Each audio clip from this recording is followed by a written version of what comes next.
All right, everybody. So I want to go ahead and give y'all my take on the Zelenskyy and Trump Oval Office meeting. Now, I'm probably going to go ahead and say that that's probably the nicest way that I could put it. But as you know, Zelenskyy went ahead and showed up in Washington, D.C. on Friday to sign a mineral deal that would be very beneficial to us and also to the people of Ukraine.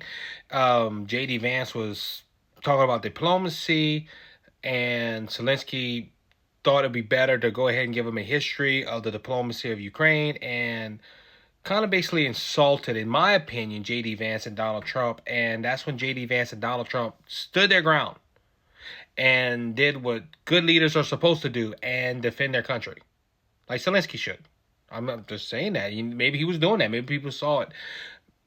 But a lot of people, including the left-leaning media, said that Donald Trump was disrespectful. I have an article from Politico, and it says that for verbatim saying, look, Donald Trump and Donald Trump and J.D. Vance disrespected Zelenskyy in the White House, and how this is wrong and it's evil. But what about him?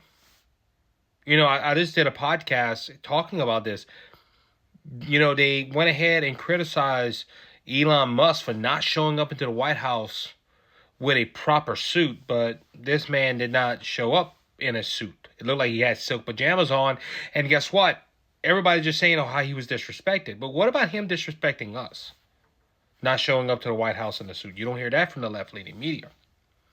Also, him to go ahead and basically say that Donald Trump was part of them losing land. Like I said, I could be wrong, but I believe that Donald Trump did not lose land, or Ukraine did not lose land to Russia during the Trump administration. It was during two Democrat presidents and one Republican, George W. Bush, that Ukraine has been fighting this.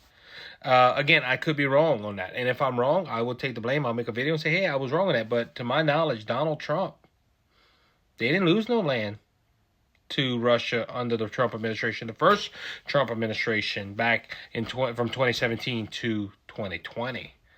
But he wants to go ahead and say we lost land. At the end of this video, I want to say this. I think Donald Trump and them did right. They put Zelenskyy in his place.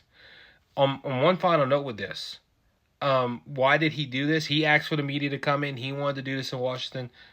This is just my opinion, but I don't think Zelenskyy wants peace. He got used to having the money. He got used to all this stuff, and he wants to keeping the war going. That's how he's gonna do it. Give me your thoughts.